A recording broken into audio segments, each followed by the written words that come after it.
Beyond ideas of wrongdoing and right-doing, there is a field. I'll meet you there. When the soul lies down in that grass, the world is too full to talk about. Ideas, language, even the phrase each other doesn't make sense. Hi everyone. Today we meet Melissa, a young, vibrant and energetic English lass. I'm not going to say a lot about this chat at all. I had to edit it more than once to get it short enough to publish, so I do not want to take any more time with this intro. What I can say, here I go, is that we chatted as if our lives depended on it, and I loved every second of it. She is such an interesting person and so easy to talk and listen to. This podcast is supported by The First Layer, the 12-step workbook on working through the 12 steps in any addiction in 21 sessions. There's also a 24-day step coaching and counseling program available based on The First Layer.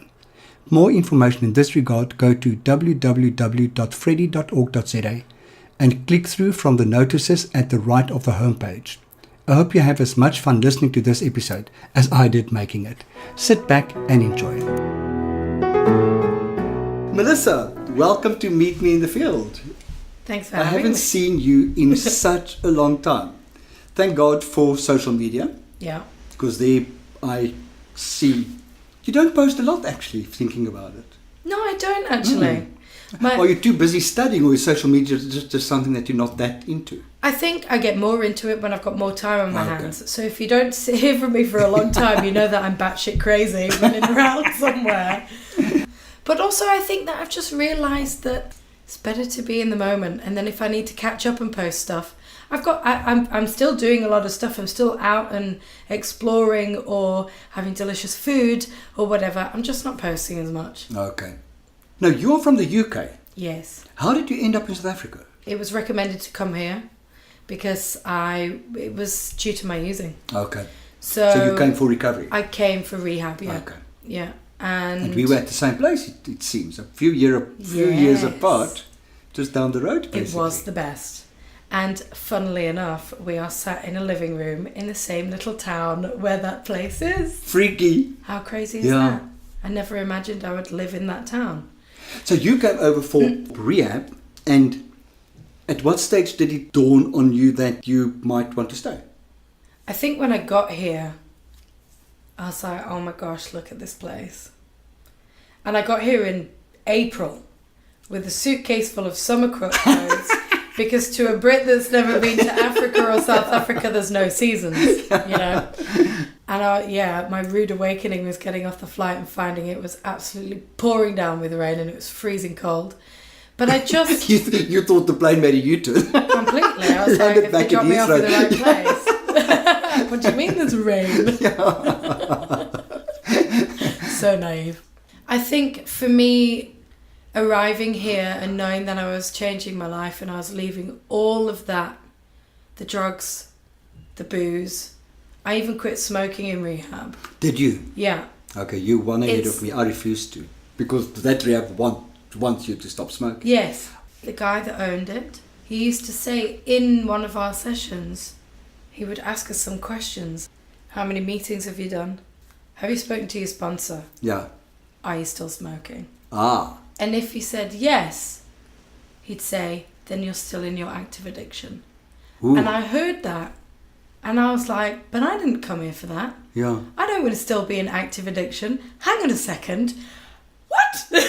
So was this in primary? Or No, that was in secondary. In secondary, okay. So it took me, I think it was in my second week of secondary. So it was pretty much 6 weeks in. It was the 2nd of June, 2013. I had my last cigarette. Oh, wow. And I just changed the psychology of it. And they helped me with that, with different sessions. And I still say I learned more about the application of the 12 steps when I quit smoking than I did when quitting the drugs and alcohol. Really? I've heard because that before. You crave every 20 minutes. Well, with drugs and alcohol, it's not like that. So it was far more in your face. Yeah. So the amount of surrendering that I had to do, praying to have these cravings removed, it was hectic. I think what I discovered actually was, for me, it wasn't a craving. It was anxiety. Okay. And I think once I had that realization, everything else made so much sense, because when I got this feeling, and this is when I was trying to quit smoking, I got this feeling, and then it was almost like, okay, I can't handle it. I can't cope anymore. I need to smoke. But if I think about that from when I was using drugs and alcohol, that feeling would arise. I thought it was a craving, need a cigarette, you go out for a cigarette. If you don't have any smokes, what do you do? Okay, just give me a drink. Yeah. If you're with your peeps and you're out, that feeling's there, we need to go to the toilet and do our thing. Yeah. You know, so actually, what was it? Was it social anxiety when I was out? Ah. Was I uncomfortable? Was the craving of a cigarette something because I'm bored or I'm anxious in a social environment again? Like, what was it? So I really started to look at a bit more in depth for it. And actually, I realised for me, it wasn't a craving. It was anxiety. Okay. And I used pranayama to quit. Okay. And that was my breath. And I would do 10 long, slow inhalations and exhalations, and the craving in inverted commas would go. Okay. So when I started to do yoga, and the more in-depth I got into my yoga practice, I realised it's anxiety. Oh, wow. And obviously I listen to a lot of people online, YouTube videos, and they say exactly the same thing. When you're having a troubled situation and you get that, just take a moment to calm yourself down, use your breath. Yeah. I would have smoked on that. No, can't go. Yeah. Give me a fag. Do you know what I mean? I'm so weird with breath. I do a lot of meditation, and it's so weird when I say take a few breaths in. My first thought is always, I don't feel like it. It's as if kind of suddenly to exert the energy to breathe is just too much for me. I want it to just happen. I'm not willing to give any input. And I think that's the way I lived my life. Yeah. Well, I always jokingly said kind of, I've never worked for anything in my life. Things just happened for me. So at the age of 51, I realized that I actually need to work for the breath. I need to work with breath if I want to have the benefits of it. Yeah. My first thought is always, I don't want to. Yeah, well, it happens naturally anyway. Why do I have to put any more effort into it? Absolutely. Where in the UK are you from? From London? No, I'm from Leeds, which is in the north. Okay. I'm actually from a very small market town outside Leeds, which is very similar to Fishhook. I always liken it to Fishhook because it's that very small town mentality. There's people that don't leave and they don't go to the big city. Okay. And they're very happy in their little town. We obviously don't have a beach. It's in the middle of farmers' land. Sounds and lovely. rolling hills. It's gorgeous. But there's also a big drug problem there. I always find it fascinating when you hear somebody saying that, where you from? Then they're from a small city in the Karoo, and what was your drug of choice? Cocaine. I think, where the fuck do you get cocaine in the middle of the Karoo? It seems to be everywhere. We'll make a plan. Did you start using there already? Yeah. Okay. Obviously the first thing was cigarettes, then booze, then weed. But as like many other people, I swore I would never do drugs. I swore because my older sister was on heroin. Oh my God. And she was completely AWOL. So when I was growing up, she'd left by the time I could even like think for myself. And I always remember there was always problems with my sister. So I swore I'll never do that. And it's the typical story, isn't it? Addiction is non-judgmental. Mm-hmm. It doesn't pick and choose who it is. Non-discriminatory. I love that. Yeah. In your family of origin, was there a sense of spirituality? From my mum, definitely. Okay. Yeah. Catholic? No. Not? No, not religious. But my mum brought me up in with definite fantasy. Angels, fairies. Oh. She's such a good storyteller. She writes the best poetry. Oh. So there was definitely a fantasy land growing up. Was that your first escape? Your first addiction, maybe? I think so, yeah, maybe. No, maybe. I think what springs to mind when you mention what was my first addiction was people. Okay. Separation anxiety. Okay. And then food. Before any of the chemicals. Yeah. I was very overweight when I was a kid.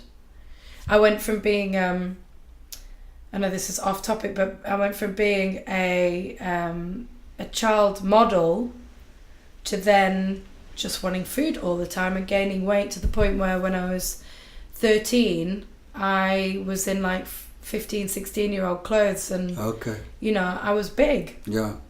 So Oh. yeah, I had a big problem with food, but really it was people first. Or if you Amazing. really want to go back to it, it was the thumb. Okay. The thumb in my mouth was my first addiction. So right from the start, the Right from the characteristics start. were there. And if we go right back, and I discovered this through therapy sessions, I had 2 years of therapy when I moved here Yeah. properly.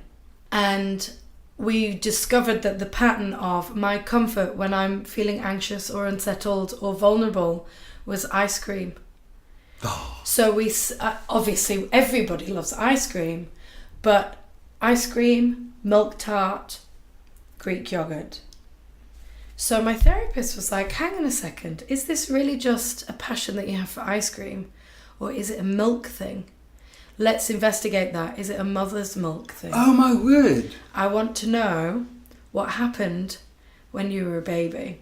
So I went and I spoke to my mum, and my mum said that she had kidney stones whilst she was breastfeeding me. So she had to be put on medication. She had to stop breastfeeding me before I was ready. Oh my word. How crazy is that? That's So awesome. I discovered all of this stuff. Therapy's fabulous. Yeah. I never ate ice cream. Never. Coming into recovery, suddenly the drugs and alcohol were gone, and an old-time best friend of mine lost his boyfriend a few months before I came into treatment. And suddenly, when I came out, we were both single and both sad and both going through a lot. And we used to hang out once a week, and we ate ice cream. So ice cream became the equivalent for me of an antidepressant. What's wrong with you? So now I love ice cream. But Oh, ice cream is just it's God's antidepressant. It's the mother's milk. For you, it is. Totally. So that's fascinating. Yeah. So it sounds as if you have a good relationship with mom. I have a great relationship with mum. Cool. And dad, is he still around? Is he alive? Dad is here. Our relationship is building. It actually started to grow before I entered recovery. Okay. I don't know what happened. I don't know how it happened. But before I decided to put myself into rehab, I just had this change in perspective. I don't know whether it was my age. I was around 28. And he was going through a bit of a tough time, and we'd had a lot of separation for a long time, and I had a lot of resentment towards him through my teenage years because he just wasn't there, and I pushed away, and obviously then he retracted, and it was just, I think there was just so much difference and separation between us, and also very different from my mum. He's quite strict, a lot of lifestyle differences, and my mum's very open and quite relaxed and very spiritual, and you know, Mom sounds arty. very arty. Oh, Very, fabulous. very arty. I love arty. Yeah. Yeah. Because I'm not. So they're my kind of alter ego. They're my opposite side. Yeah. And she's very eccentric. So I can Fabulous. understand why, because if you don't have that inside you, it's really appealing to be Yeah. around somebody like that. But I just had this realization that actually my parents were once my age, and if I was feeling how I was feeling in my 20s and now in my 30s, how did they ... at that time? So I guess I really personalised them instead of a parent should be ... or you should have done this or you should have done that. And I tried to remind myself that he's also just a human being trying to survive in this weird place that we live. It dawned on me the other day that my father was younger than I am now when I left school. And I was the fourth child. No. And I think to myself, I struggle to look after myself on a daily basis. How did he do it? Exactly. How did he do it? Then I don't want to take my own right to opinion away, but I don't think I can really judge. You know, it took me a long time to realize they did the best they could. Yes. For what they had at their disposal, they actually did a fucking amazing job. Exactly. And I think somebody once said to me, you can't give what you don't have. So as it happens, this year, I bought my dad a Father's Day present. And I haven't bought him a present for a long time. And I even struggle to, I would rather design my own card because It's one of those things where most of the greetings card, they say best dad in the world, congratulations. I don't feel like our relationship is like that. So you're being authentic. Yeah. Yeah. So I'm not going to lie. Yeah. So then I designed my own card, and it's maybe a picture of us. And what I've realised over the past 5 years of me being in recovery is his support, which blew me away. I actually FaceTimed him from rehab. I didn't tell him I was going to rehab. And he was the one that dropped me off at the airport. And Where did you think you were going? I was going to work on myself for a few months, that I was going to go and ride horses and play music. I'd taken my flute with me, and I was just going to have some therapy. But I did not tell him I was going to a rehab. Okay. And obviously I think he pretty much worked it out. I had to get honest with him. And when I was in secondary, I FaceTimed him because I thought, well, I can't go there and tell him, and I don't want to wait until I get home. So I FaceTimed him and I said, yeah, this is what I've done. These are the drugs that I took. This is what my lifestyle was, and I'm here trying to make a change. And I'm sorry that I didn't tell you. And he was, oh gosh, he was like, oh, okay, well, we did think it was booze, but, you know, okay, cool. So I'm going to go then. And I was like, oh God, what does that mean? Yeah. And I didn't hear from him for a few days. And then I thought, okay, leave him alone. And do you know what? His support has been great. Oh, like wonderful. His encouragement has been great. I actually imagined that he would completely disown me. I was quite shocked. So I just felt this year, actually, he's been a great support.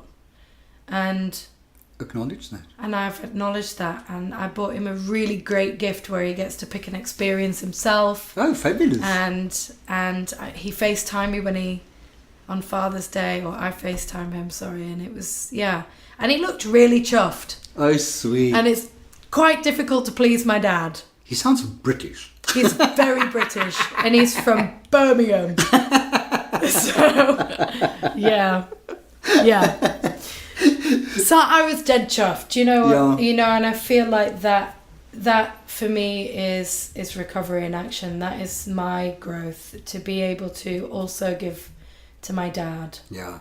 And see him smile and see him chuffed with that. And I feel quite emotional saying wonderful. That. Yippee. Yeah. So coming back to your spirituality, it sounds as if Mom created a dream world for you. Total. Where you could disappear in. I don't know whether she created that or whether I created that. Okay.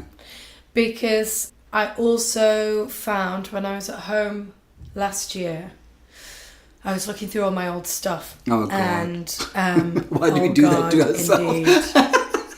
All the photos. Do you know what? I love it. But at the same time, it does dig up some stuff. Absolutely. That you're like, oh, really? Are we going to go here again? Yes.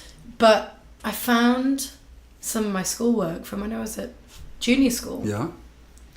And I used to love creative writing. And there was this creative writing story. And obviously there's unicorns and dragons and there's a wolf and there's fairies or whatever. But it was all about me going to my own special world and only being able to take select things. And most of them are the mythical animals. I actually don't think I mentioned one human being. Wow. I was just like, I just want to be happy. Yeah. And I want to be over here. And I will take you and you and you. But actually nobody can talk. Amazing. So I was already in fantasy land at a very young age. So I don't know whether it came from Mum's influence and storybooks, because we loved story time at bedtime. Okay. But I've always been a vividly imaginative person. My senses have always been very heightened. My sense of smell, my hearing, which obviously plays into my music. When did music happen for you? At 2.5 years old. 2.5 years old? Yeah. That's very early. Yeah. How did that happen? Well, I didn't spot it, put it that way. Somebody else did. My mum brought me up as a single parent. My dad would come up and visit me whenever he could. Through a play group that both myself and my godmother's son were in, the lady said, we've noticed that both of your children have exceptional rhythm. You should really look into that. Okay. So then we were sent to, I think it was some kind of rhythm class. And then from there, I think obviously Mum's dream was the violin, so I was handed a violin, and so was Carlos, and we went to lessons. I mean, he's a genius, literally. But you don't sound far off. Well, I wouldn't go that far. I mean, he's done a law degree. I'm not quite there. But we both learnt the Suzuki method. It's a Japanese method, and they believe that you teach a child by ear before you give them the music to read. Okay. So I learnt to play by ear first, before I could read music. And that was violin? That was violin first. But your instrument became... And then I began flute at around 9. Okay. So I wanted to play flute. And then I decided I wanted to play piano at around 11. And then at around 12 I wanted to play saxophone, and my mother said no. Was that just not classic enough? Or? No, it was, you've got 3. You're starting to neglect the other ones. Okay. No. Choose now and do that. Okay. And she was very tactical. She took me into the music shop and she said, why don't you try and play one of the saxophones? And I couldn't even get a note. And she was like, okay, that's settled then. We're not doing the saxophone.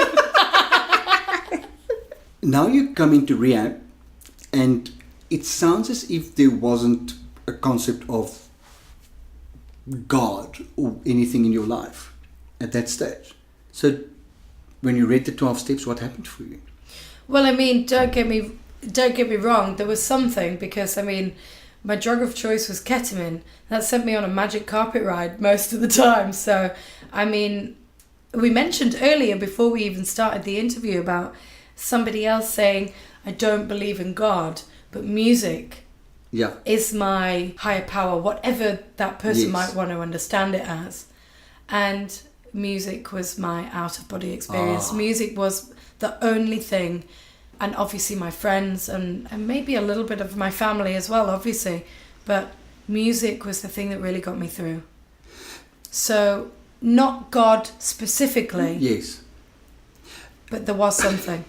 Sorry, I'm completely stunned. Ketamine, your drug of choice. I know. Where the fuck did you find that? Everywhere. Did you snuff it? Yeah, and a lot of it. But it knocks you out. It's a horse tranquilizer. Yes, exactly.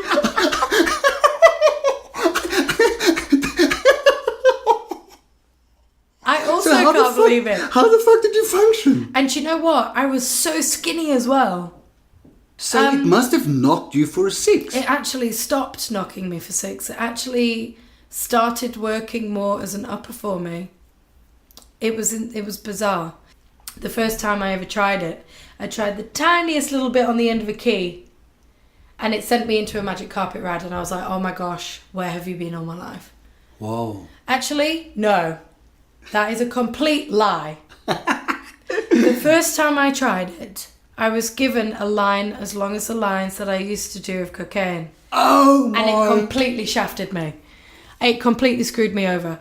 I started using it to escape. And it was the next time that I touched it, and I was petrified of it. I can imagine. And a friend of mine said to me, just try a little bit. Just try a tiny little bit, just on the end of a key. And I tried it, and that's when I fell in love with it. Because my experience was completely different. It was magical, it was floaty, it was giggly. I had visions. Oh, wow. And being an arty fart, I loved that. Yeah. You know, I loved my hallucinogens. It sounds as if it fed into everything from childhood. All everything. That colours and fantasy. All of it. Oh, cool. Okay, so back to the 12 steps. Yes. So now you read the 12 steps, and what happens for you? So the higher power thing, the God thing, I was like, all I could think about was the private school that I was sent to. And the word God, and me actually sitting bolt upright when they were saying the Lord's Prayer. I was like, I'm not saying that, I don't believe in God.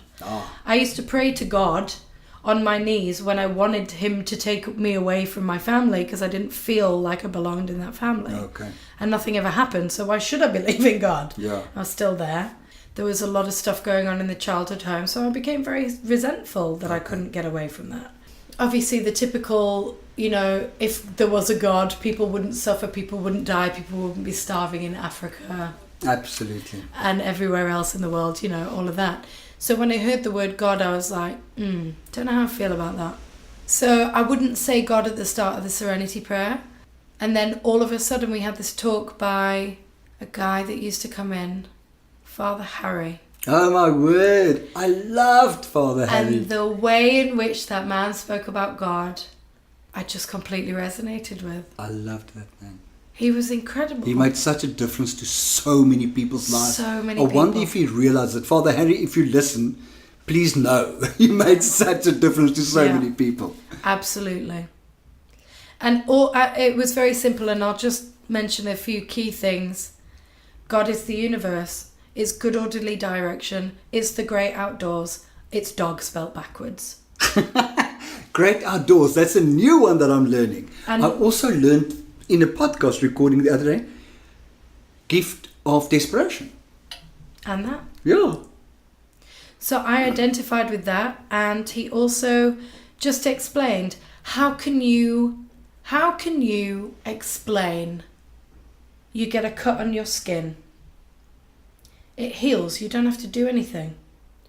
A man and a woman get together, they put one thing with the other thing, and then that does it all by itself. You don't go, okay guys, we need to come together now. You need to start doing that so that we can merge cells. Yeah. We don't have anything to do with that. A flower sheds a seed, it floats in the air, or a bird takes it, or a bee takes pollen and whatever, and then all of a sudden you get new plants. Yeah. We get fruit. We get all of these things that we have zero Amazing control stuff, over. yeah. How does it happen? Oh, yeah. A very interesting thing happened for me the other day. Now, my higher power is nature, and I call her Natura. And I like that. and she's this big, huge African woman with these ample bosoms and big open arms and a round smiley face, and she's just always welcome. I love the picture as well. I don't know how that picture got into my head, but anyway. And so my higher power is nature, but I actually don't like going for hikes and stuff. So it's very weird. And I started feeling guilty, kind of, how can I call nature my higher power if I don't engage with it on that level? And then I walk my cat through the complex on a lead every morning. And doing that, and cats, unlike dogs, don't go somewhere. They kind of linger. Yeah. That's so cute. So while Tyson lingers, I kind of take very significant cognizance of the flowers and how things are growing and the smell and how many leaves are on this flower and exactly how does that pink differ from that pink. And I suddenly realized that I am a micro nature person. Also my garden. I get a lot of fun from my garden, and I don't know anything about gardening.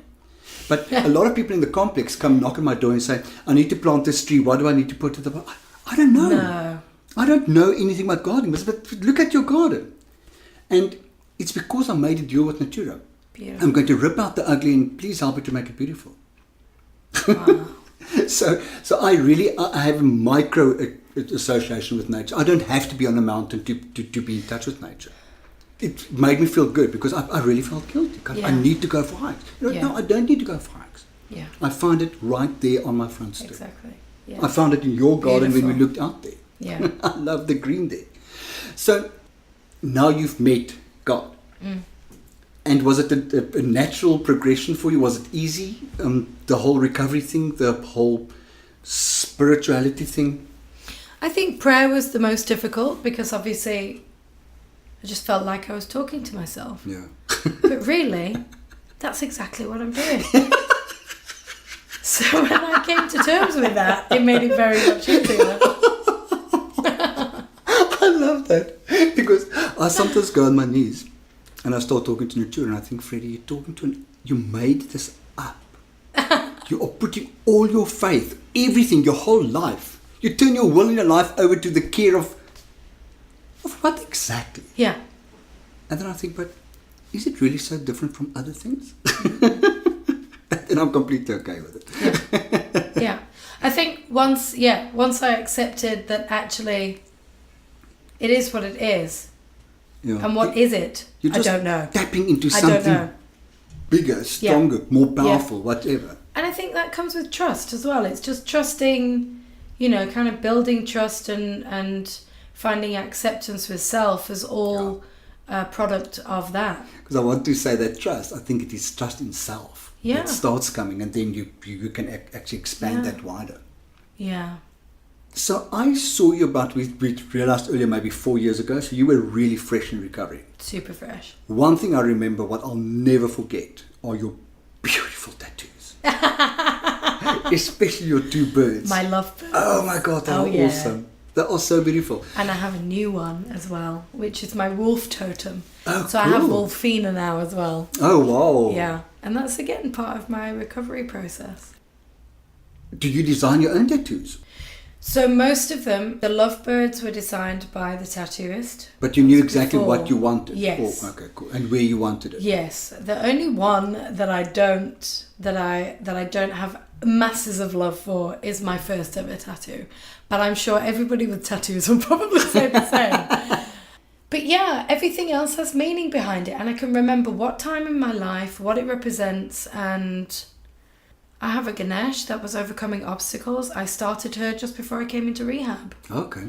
And I finished her when I got out of rehab. Oh, fabulous. Probably a year later. 2 years later, actually, because I couldn't afford it. I was going to say, tattoos are bloody expensive. Really I look at people, yeah. How do you afford it? Well, I have a really good friend. Oh, cool. Yeah. But also a lot of people say, but I want it. And therefore I give other things up. Yes. To make this happen. And, I don't spend money on drugs and alcohol and cigarettes anymore, so why not? Spend it on yourself. I would physically easily, on yourself. Exactly. Talk about eating. I nearly forgot. Yes. So your Instagram handle is not quite vegan. Correct. Take me through this. Because it's exactly what it says on the tin. I'm not quite vegan. But you don't eat meat? I do occasionally. Okay. And more so in winter. Okay. So I guess my journey in this new life has been about listening to my body. Ah. And sometimes that does not happen and I suffer the consequences later. Mindless eating, eating stuff that doesn't really work for me. I struggle with food at the moment. Yeah. Oh God. Exactly. I've never had this in my life. We're both clutching. We're both clutching the little tummies. wobbles right now, just so that you know. And we both have body issues already. Exactly. But I think, and I don't know whether you feel the same, I found a lot of acceptance. And far more than ever in my life. Exactly. But sometimes that also doesn't stick. And sometimes I'm going, oh my God, no. The thing is, when I'm not happy with my body, my head starts telling me stuff that's not true, but I believe it. Exactly. And when I start believing that stuff that my head tells me, then I'm fucked. Then I'm in serious trouble.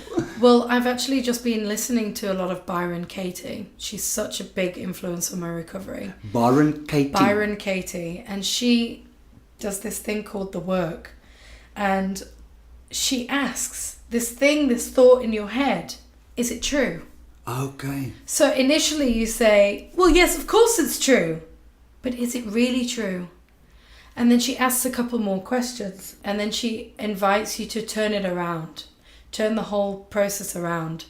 And actually, most of the time it's not true. And actually the problem is with self. Yeah. And especially when it's to do with other people. And I've started to discover a lot about myself. But when it comes back to the food, in rehab we weren't allowed sugar. Yeah. So I get into secondary, I go buy a slab of Top Deck, because we don't have that in England, and a bag of popcorn. And even though it's salted popcorn, it still has to go somewhere when you're not doing exercise. Yeah. So I gained some weight. And then when I went back to England, I lost some weight. And then, just to jump forward, when I moved to South Africa, I spent time with a lady who was very much into her organic and into her natural products. And I just learnt so much from her. Oh, cool. And then when I moved into a different space, I decided I was going through quite a traumatic time. And obviously the first thing to do is, okay, I need to gain control in another area of my life. Oh, God. So I decided I was going to do a sugar-free 21-day challenge. So myself and my friend did it. And it just changed my whole perception of food. Just that 21 days turned into about 2 months, actually. Okay. Maybe a bit longer. And then I just maintained a low carb and a low sugar diet for a long time. And then I didn't. And then I started to eat things again that I hadn't eaten for a long time. Yeah. And then I went back to it. So my life and my diet and my relationship with food chops and changes all the time. But the biggest thing for me has been acceptance around that. And yeah, sometimes it's going to be great and sometimes it's not going to be great. But my fundamental is I have a green smoothie pretty much every day. I have a juicer. If I have time, I'll juice. If I'm going to have sugar, it's got to be worth it. I want nice quality dark chocolate and I want homemade cake. I am a Great British Bake Off fanatic. Are you? And the new series, was it Prue? The new judge, she says, it needs to be worth the calories. Yes, exactly. Yeah, what they're saying. It needs to be worth the calories. And if it is, then have 2 slices. Cake, but I mean... cake. Oh my God, I love cake. Cake's amazing. Because of Great British Bake Off, I started baking. That's when the stomach started happening, because we had cake in the house always. We've put a lot of hard work into it. Absolutely. It doesn't come easy. But you enjoy cooking?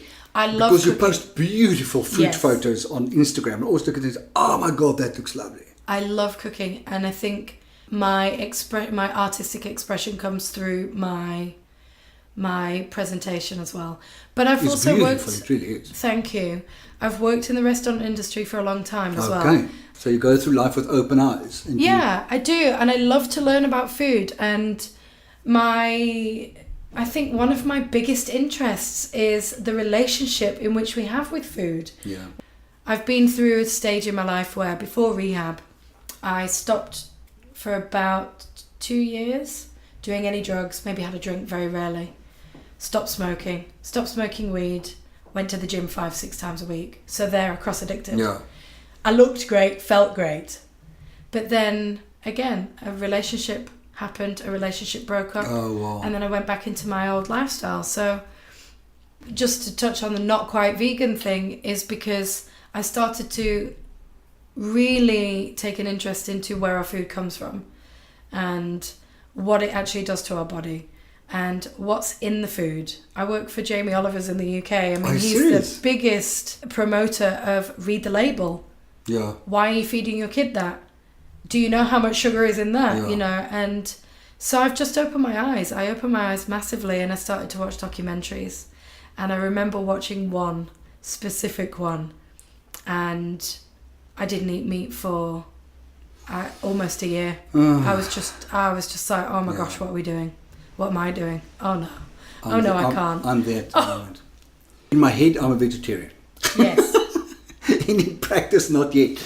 But what we do with animals is just... It's crazy. I've developed a morality around it. Yeah.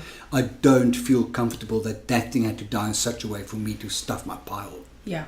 It's part of my spirituality, definitely. It's just of my growth. I don't feel comfortable with it anymore.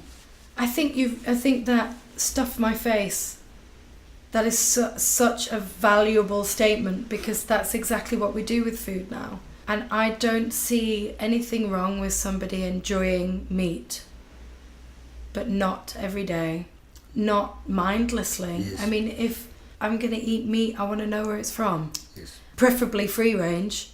I'm nodding and indicating yes, I agree with you. I sometimes forget we're not on TV. Well, yeah, they can't see. What I've come to realise is if my body says to me, Melissa, that lamb smells delicious, then my body's trying to tell me something. And I've been to a naturopath. You know, I'm still finding out things about my body that I never knew before. And I think recovery for me is being present. And being present for me means mindfulness. Yes. And mindfulness comes into so many areas of my life. And even through yoga, you know, even more mindfulness is there. Absolutely. So I start to think about, well, if I'm mindfully moving my body, what am I putting into my body? What am I washing my hair with? Yes. What am I putting on my skin? Oh, what am I right, cleaning my house with? What am I... Washing your clothes in. Exactly. So I've changed everything. Oh, wow. I have plant-based everything as much as I can. Whoa. That's as much. So everything is plant-based. But if I want that lamb curry, something's saying to me, Melissa, eat the lamb curry. And if it's once a month or once in 6 months, or once a week, Thing I'm like going to that, have yeah. the lamb curry, because when I cook for myself, it's vegetarian and it's vegan. Okay. If I go to a restaurant, I love fish. I Okay, love cool. fish. But if they have a beautifully presented dish, I mean, look at the time and the effort and the love that has gone into. I appreciate that. So I'm going to have it. Awesome. But I've really got to be in the mood for it. Yeah. I chatted to somebody the other day about this type of same thing, and I said, the fact that my brother hunts freaks me out. And he said to me, but the animal that your brother shoots dies far more humanely than the animal that you buy in the shop. So what's your problem? And she's right. So Yeah. since then I've changed my attitude around Yeah. that completely. Yeah. Music, where does it fit into your life now? Because it used to be, you went onto a TV show at some stage. Yeah. Or a It was a movie. documentary. What was that? So my using took away music. I listened to music and I connected with music that way, but it took away my performance. What type of music did you listen to? Angry music? All of it. Okay. So from Yo-Yo Ma classic to hard dance music to minimal techno to Kings of Leon. So my bands, Muse is my favourite band. Their lyrics got me through some real tough times. Yeah, everything. I mean, maybe not so much pop music at the time, but more pop music today, especially in South Africa, because the pop music that's on the radio here is actually house. A lot of the time it's African house. It's amazing. So yeah, super eclectic taste in music. But right now, I'm honouring the fact that my using took away over 10 years of my music performance. So I was faced with an opportunity. If I want to come back to South Africa, how am I going to get a visa? What are my options? So I either come back on a student visa or I volunteer. If you volunteer, you live on no money. Yeah. No thanks. So I thought, well, maybe I should investigate the studies. And obviously, I'm interested in a lot of different things because I'm very artistic and very creative. So it was between music, interior design and psychology. Okay. The typical thing is to do psychology because we're into recovery. Yeah. I'm not ruling it out completely. The interior design, wonderful, but really, let's get real here. I'm a musician at heart. Oh, cool. I love So I that. So thought, give I've back got to the to basics. do it. Yeah. Oh, cool. So I started looking around, in which time a friend of mine who was also in recovery was doing a course, and she said, why don't you do the short course, which was like 8 weeks, and it was in music production. So using software to create music. Okay. So I did that. Then I found their open day, went to the open day, and I hadn't done my trick. So I thought, crap, they're not going to let me in. Yeah. And they were like, fear not, we have a higher certificate. Oh. So you can come and do the year's course. That is the equivalent of a matric. And then if you want to do the degree, that will stand in the place depending on how good your grades are. So I thought, wonderful. Okay, cool. Let's apply. So music in my life today is not so much performance, but there is performance. But it's also, I'm studying sound production. Cool. So that's covering so many different areas. It's not just music, it's Okay. you know, it's sound. So don't you play at all anymore? I do if I'm asked, or sometimes, and usually I find it's when I'm in a bit of a weird headspace, then I'll sometimes take out the violin. I have my violin and my flute here. Sometimes I'll take it out of the box and I'll just play. And we have the most incredible lounge that's tiled floors, big open space, so it has a great reverb. So the violin sounds amazing. But I've still really got, and people might not believe me when I say it, but I've got performance anxiety. And it's something that if I know I have to perform, and this was with me from a child. So that's always been. It's not something that you lost. No. Or that's not something that you gained later on. Okay. No, it's just stronger now because I don't have anything to suppress it. Okay, yeah. So my drugs and alcohol and smoking helped, yeah. obviously, when I was older in school, Yeah. because I was in orchestras and bands, and I had a music scholarship at one of the schools. So, Oh my God. you know, I smoked at school. Yeah. You know, I struggle with the performance anxiety, and the documentary did help. Yeah, the documentary did help. And there is a piece in there where they actually focus on that. And it's like, it's got so much better since then. It's amazing. What was the documentary? The documentary was 10 addicts and alcoholics in recovery that had a history of classical music, and that their consequences of using had drawn them away or destroyed their careers. Oh, wow. And I was... So that happened when you left rehab? Yes. I somehow thought it was before. Fresh out of rehab. Oh my God. Yeah. So how did they hear about you? They didn't. I knocked on their door. Oh, cool. Yeah. And it was through, I was in a meeting, I was in a 12-step fellowship meeting, and I was sharing about the fact that nothing was going right for me. And why can't I just do this? And I've been to treatment and I'm doing the best I can, and I just want to play music again, and I want a job, and why can't I do this? And this guy came after me at the end of the meeting and he was like, I play piano. I was like, brilliant. Have you heard about the documentary that Channel 4's doing? They're looking for candidates. And for whatever reason, he wasn't going to go in for it.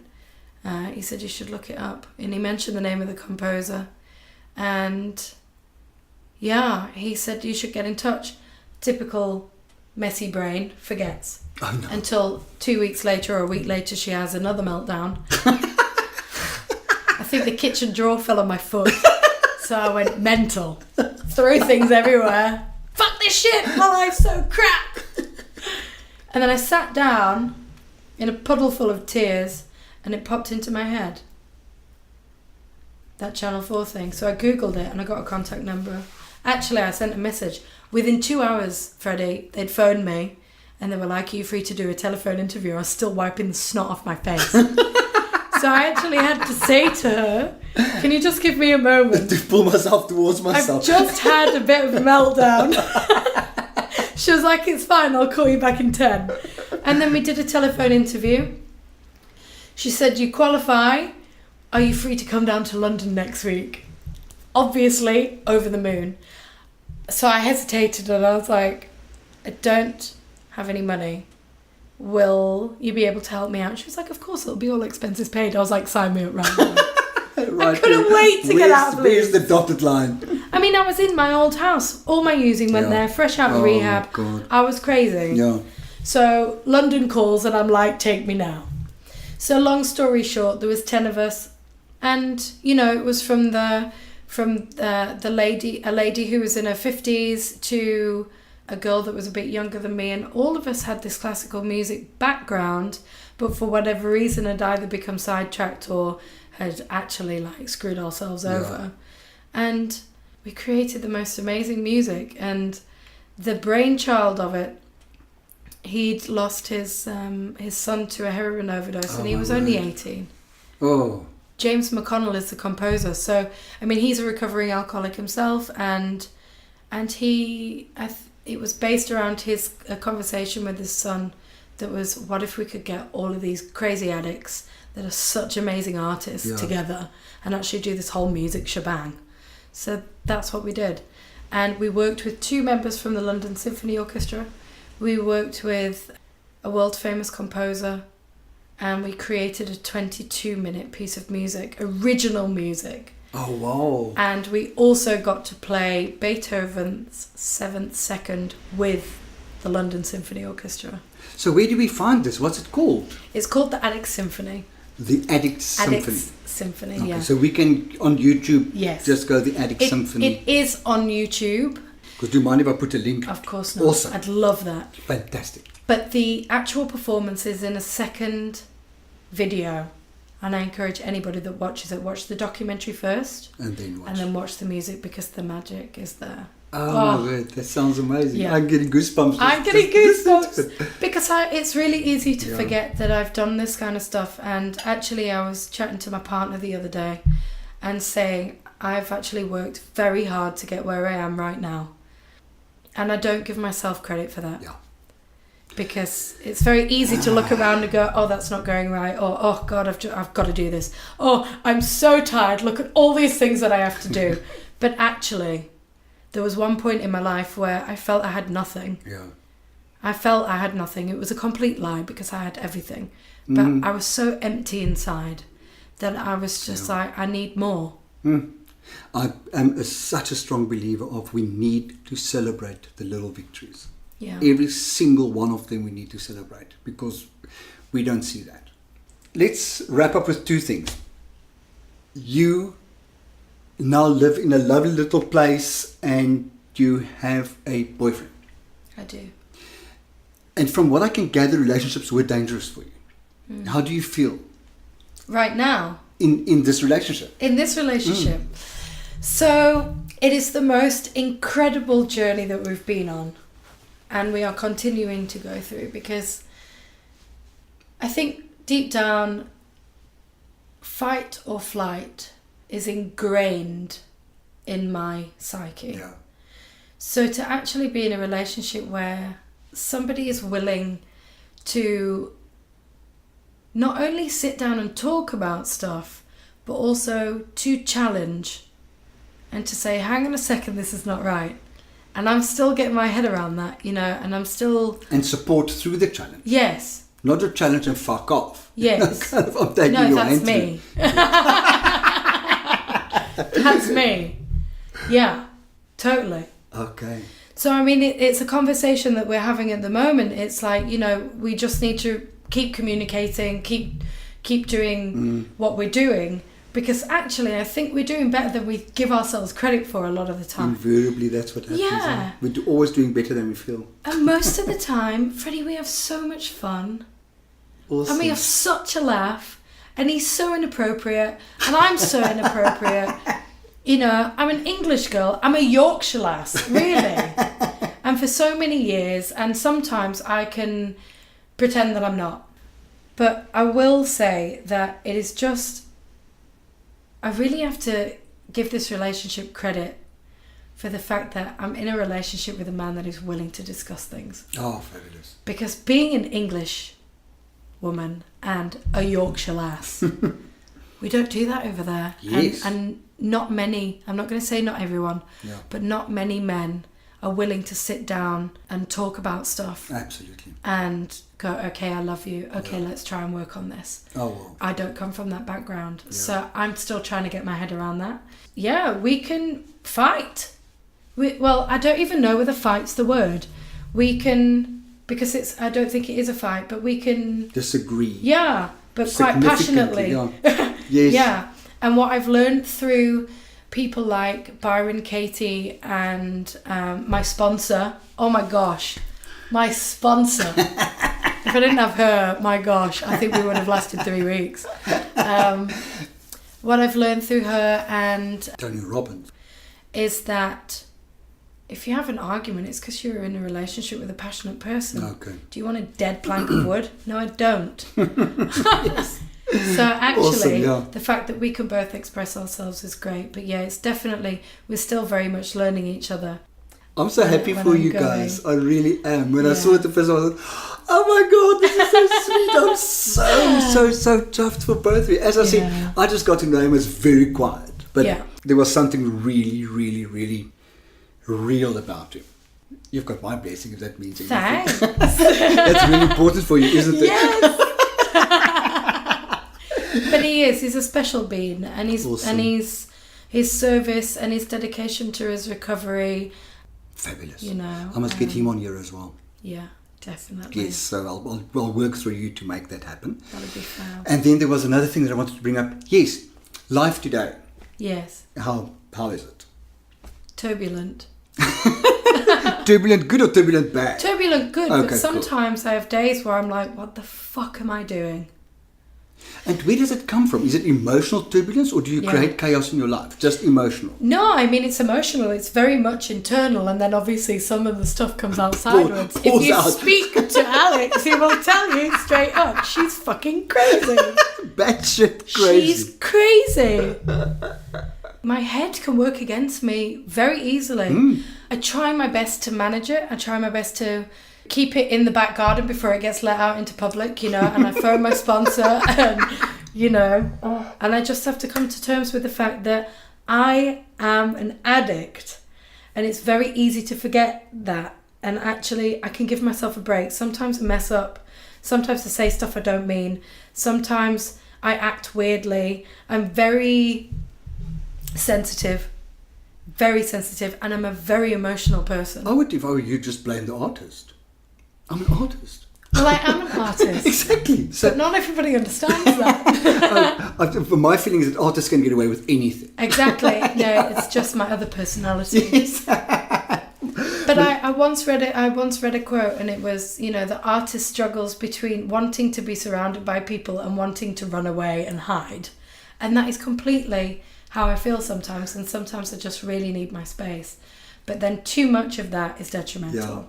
Yeah, absolutely. So I'm very much the too many people can't cope. Too much alone time can't cope. So it's maintaining that balance. Like anything in life is balance, and we Yeah. struggle with that. I did a Facebook posting the other day of this cat sitting on this wall, kind of, I'm so lonely, I wish I had people around me and I can't deal with life. So the human comes and reaches up, don't touch me! Yes! So that's kind of the picture I got from you just now. It's awfully true, isn't it? No, it really is. I saw that. But life is really good. If I take a moment in quiet and I actually reflect, I've got both my parents in my life. I have the ability to actually travel. I live in Cape Town. I mean, come on! And not just in Cape Town, in this awesome spot. I live in the best house I've ever lived in my life. I mean, my mum's place that I grew up is beautiful. Yeah. We have the surroundings very similar, real beautiful. It's in a valley. I have a lot of gifts of recovery. Cool. And my hardest challenge is sometimes to just have faith in myself. Yeah. Fantastic. Yeah. So have that faith. Thank you very much for having faith in me to talk to me. I Thank really you. appreciate it. And have a wonderful rest of your day. Thank you. Cool. It's been great. I think one can hear the good energy in the room during our chat, and I love this episode and Melissa for it. We referred to the Addicts Symphony, the BBC documentary which Melissa starred in. You can find it on YouTube. The documentary is about 1 hour and 2 minutes long, while the actual symphony, which is 22 minutes long, is in another video. You can also find 2 interviews with Melissa, which can be quite nice to get your teeth into. If you want to know more about what I do, please feel free to connect with me on my website, which is www.freddy.org.za, or find me on Facebook at www.facebook.com/freddy.org.za/, or on Twitter at @RensburgFreddy. Remember that Freddy is always spelled with an IE at the end. I want to thank Melissa for her time and for sharing her journey with Meet Me in the Field, and thank you for listening too. Be safe. Bye.